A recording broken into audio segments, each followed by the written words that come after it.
Yeah, I've got a cold, so I'm wearing my mask. Yeah, it's for your safety, as well as, so I don't spread germs all over the place.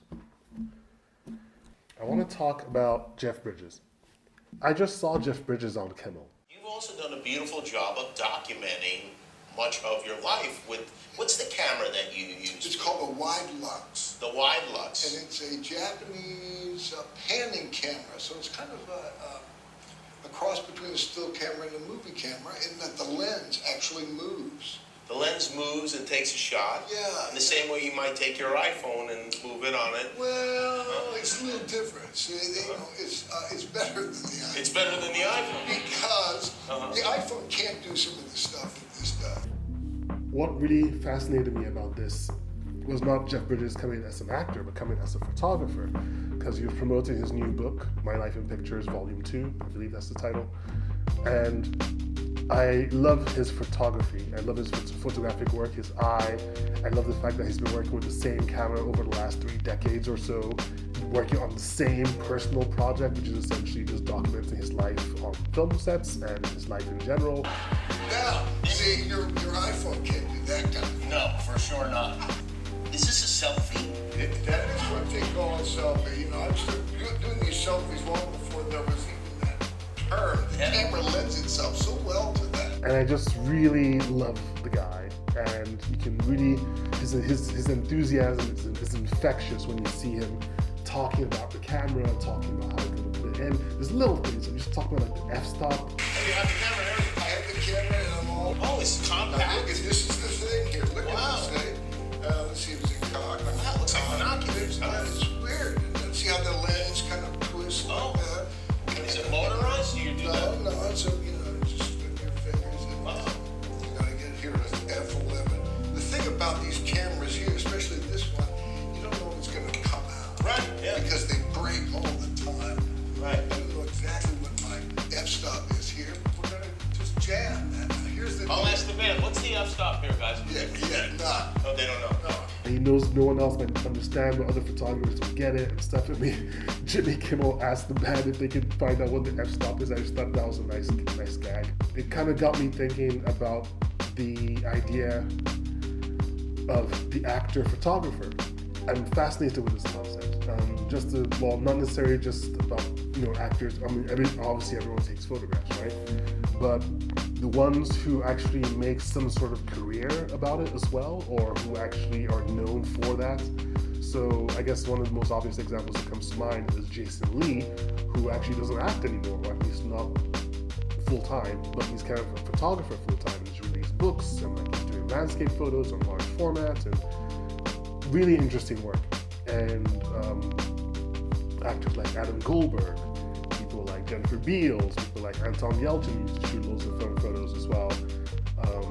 Dennis Hopper, who's even had exhibitions about his work. It's just really interesting. And I'm just fascinated with the perspective, the actor's perspective on the world and on their world. And what I find interesting outside of Jeff Bridges is that most of these other actor photographers are shooting work that has nothing to do at all with the world of film. Shit! Okay, then we're gonna get a couple. Yeah. You don't know what's gonna come out. One more. Shit! One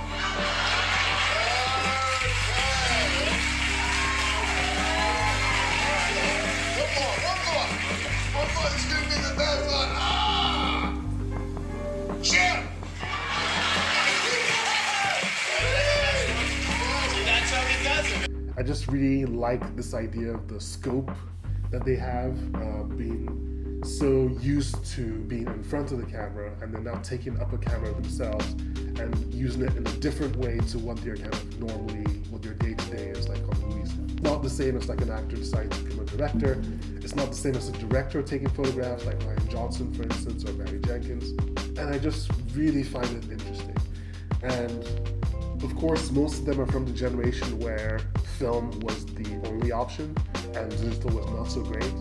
But then obviously they stuck with film, and I find that really interesting that it decided to go with that as a format, as a medium with which to work with. And of course, you have the younger generation, actors like Cole Sprouse, Kendall Jenner, of course. And I guess I find it interesting that their focus kind of tends to lean more towards fashion and lifestyle rather than more artistic or personal work. And again, using film as a medium, achieve that goal, I guess, the idea of shooting stuff on film and not on digital, and preferring that as a medium. Wait, the horse? Yeah, can I get on the... Do it, get on the table. Yeah. Come on. Yes, strong, very strong.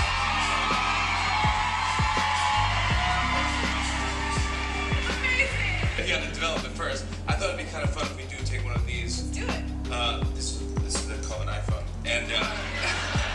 and it ties in when you look at the younger generation, look at photographers like Rosie Matheson, Sophie Jones, George Munsey, all those folks.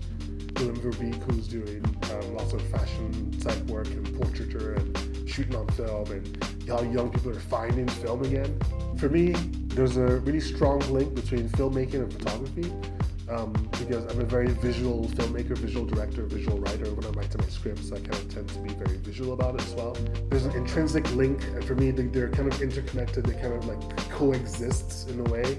So for me, I guess you can say I'm a writer first, and then a filmmaker, photographer second, because they're really the same. I wouldn't necessarily say I'm a filmmaker who likes photography, or a photographer who likes making movies.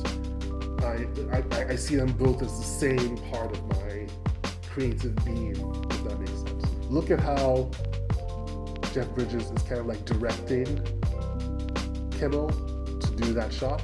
It's really interesting to actually see how he pulls that off. I always wonder how he did that. And I find that being an actor, you're kind of a lot more able to work with models and people as well, because obviously, acting is kind of like about people, obviously, anyway. But having that experience gives you a very different approach to how you talk to people when you're photographing. It also gives you a different visual language as well. But I kind of think that photography and filmmaking is kind of the same. It's all visual storytelling. And that is kind of what I try to do in my work, is kind of what I appreciate in the work of these actor photographers who are kind of doing something very different in a medium that's not necessarily getting as much love as it should, or as it has done in the past, let's say. But it makes me want to go out and take photos, I'll tell you that.